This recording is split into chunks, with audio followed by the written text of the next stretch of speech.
என்னப்பா அது என்ன நடக்குது இங்கே? ஏன் வந்து ஒரு போலீஸ் ஆஃபீஸர் ஆகணும்னு ஆசைப்படுற ஒரு பொண்ணு கண்ணு முன்னாடி இருக்கிற எவனுமே சரியில்லை, அதுவும் ஜட்ஜில் இருந்து ஆரம்பித்து கண்டஸ்டன்ட் வரைக்கும் எல்லாருமே ஒரு மாதிரி விசித்திரமாக தான் இருக்காங்க அப்படிங்கிறத உணரக்கூட முடியலையா ராஜிக்கு அப்படிங்கிறது நமக்கு புரியவே இல்லை. ஸோ இதுக்கப்புறமா இந்த கதையில் என்ன நடக்கலாம்? இப்போ இந்த கதையில் 2 விதமான பாசிபிலிட்டி இருக்குது. அதில் ஒரு விதமான பாசிபிலிட்டி நடந்தால் எப்படி இருக்கும் அப்படிங்கிறதுக்கான ஒரு ப்ரெடிக்ஷன், ஒரு வாட் இஃப் அப்படிங்கிற ஒரு கற்பனை தான் இது.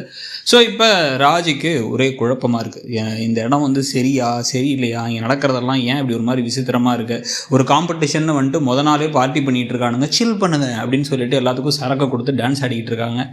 ஜட்ஜாக இருக்க வேண்டியவர் கிட்ட கண்டஸ்டன்ஸ் கூடலாம் வந்து நெருங்கி எல்லாம் பழகாமல் கொஞ்சம் தள்ளி தான் இருப்பாங்க. ஆர்கனைசர்ஸ், ஜட்ஜஸ் முக்கியமாக அட்லீஸ்ட் அப்படிங்கிறதான் நம்ம பார்த்துருக்காது. ஏன்னா வந்து அவங்க ஜட்ஜெல்லாம் பண்ணணும். அவங்க வந்து ஒரு பொண்ணுக்கிட்ட வந்து வா கூட சேர்ந்து ஆடலாம், கம் பேபி கம் அப்படிங்கிற மாதிரி வந்து பேசிக்கிட்டு இருக்காரு க்ரீப்பியா அப்படிங்கிறதெல்லாம் வந்து இவங்களுக்கு ஒரு மாதிரி குழப்பத்தை கொடுக்கணும். ஆனால் இவங்க கண்ணாடியை பார்த்து என்ன பேசுகிறாங்கன்னா, அவங்களாம் இங்கிலீஷ் பேசுகிறாங்கன்னு பயப்படுறியா, நீ சூப்பராக பண்ணிடுவேன், கலக்கிடுவேன் அப்படிங்கிற மாதிரி பேசிகிட்டு இருக்காங்க. ஏமா இங்கே நல்லா கலக்கிறது முக்கியம் இல்லை, இவனுங்க எல்லாத்தையும் பார்த்தா அவ்வளோ நல்லவனுங்க மாதிரி இல்லையேங்கிறதான முக்கியம் அப்படின்னு நம்மெல்லாம் பேசிகிட்டு இருக்கோம்.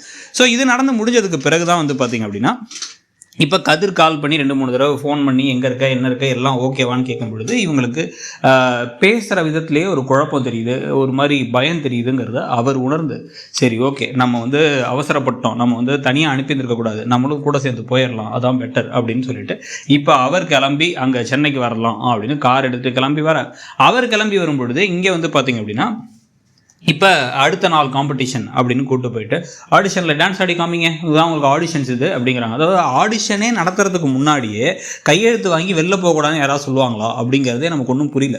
ஸோ இப்போ அங்கே ஆடிஷனுக்குலாம் வந்து பார்த்திங்க அப்படின்னா வந்து டான்ஸ் ஆடும் பொழுது இப்போ முதல்ல ராஜி அவங்களுக்கு தெரிஞ்ச டான்ஸ் எல்லாம் வந்து ஆடிட்டு இருக்கும் போதே வந்து என்ன வெக்கப்படுறீங்க, ஷை ஆகாதீங்க, நல்லா ஆடுங்க மாஸ்டர், இங்கே வாங்க, இவர் ரொம்ப ஷை ஆகுறாங்க அப்படின்னு கொடுக்கணும்னு ஒருத்தர் வந்து அவங்க மேலே கை வைக்கலாம் பார்த்து ஒரு மாதிரி உரசி நெருங்கி ஆடும்பொழுது தான் அவங்களுக்கு ஒரு மாதிரி பகீர்னு இருக்குது, என்னடா அது இங்கே ஒன்றும் சரியில்லையே அப்படிங்கிற மாதிரி.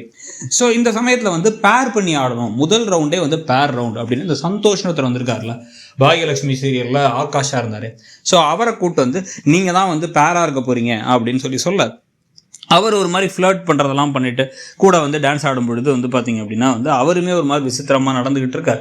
என்னடா அது இப்படி வந்து சிக்கிக்கிட்டோமா நம்ம அப்படின்னு அவங்க யோசிச்சா, இந்த கேரக்டரை நல்ல கேரக்டராக கொண்டு போக போகிறாங்களா இல்லை வேணும்னா வில்லனாக கொண்டு போக போகிறாங்களாங்கிறது தான் இருக்குது. இப்போ இவர் வந்து வேணும்னே வந்து டான்ஸ் ஆடும் பொழுது நடந்துக்கிறது ப்ளஸ் ஆட்டிடியூட் காட்டுறது, என்னம்மா உனக்கு இந்த ஸ்டெப் கூட தெரியல, இந்த ஸ்டெப் தெரியுமா, அந்த டான்ஸ் தெரியுமா, இந்த டான்ஸ் தெரியுமா அப்படின்னு நிறைய டான்ஸ் பற்றி தெரிஞ்ச மாதிரி கேட்க இவங்களுக்கு வந்து தெரியலன்னு இவங்க ஒரு மாதிரி குழப்பத்தில் இருக்கும் பொழுது இவரும் ஒரு மாதிரி உதாசீனப்படுத்துகிற மாதிரியோ இல்லை காயப்படுத்துகிற மாதிரி வார்த்தைகள் இல்லை வேணும்னே வந்து அந்த மற்றவங்க மாதிரி இவரும் நெருங்கி வர்றது அப்படிங்கிற விஷயங்கள்லாம் பண்ணிகிட்டு இருக்கும் பொழுது சட்டான்னு பலார் அப்படி ஒரு அரவுன்னு கேட்க, யார்றான்னு பார்த்தா தல்றா நான் ஆடுறேன் கூட அப்படிங்கிற மாதிரி கதிர் அங்கே வந்து நிற்கிறாரா அப்படிங்கிறத பார்க்கணும். லாஜிக்கெலாம் இருக்காது தான் பல நேரங்களில், ஆனால் லாஜிக்காக இல்லாட்டியும் கூட அவர் உள்ளார வந்து அவர் தான் பேரா வந்து ஆடுறேன் அப்படின்னு வந்து ஆடுறதுக்கு வந்துட்டு நாங்கள் 2 பேர் சேர்ந்து ஆடுறோம் அப்படின்னு அது கொடுக்க, யாரோ ஒருத்தங்க பேரா ஆடினா போதும்பா அப்படின்னு சொல்லிட்டு கண்டஸ்டன்ட் ஒருத்தங்க ரெஜிஸ்டர் பண்ணால் போதும் அப்படிங்கிற மாதிரி டைலாக்லாம் சொல்லி இப்போ கதிரும் ராஜியும் சேர்ந்து டான்ஸ் ஆட போகிறாங்களா அப்படிங்கிறது நிறைய பேர் வந்து ஆமோதிச்ச விஷயம், ஆடினா நல்லா தாங்க இருக்கும் அப்படிங்கிற மாதிரி.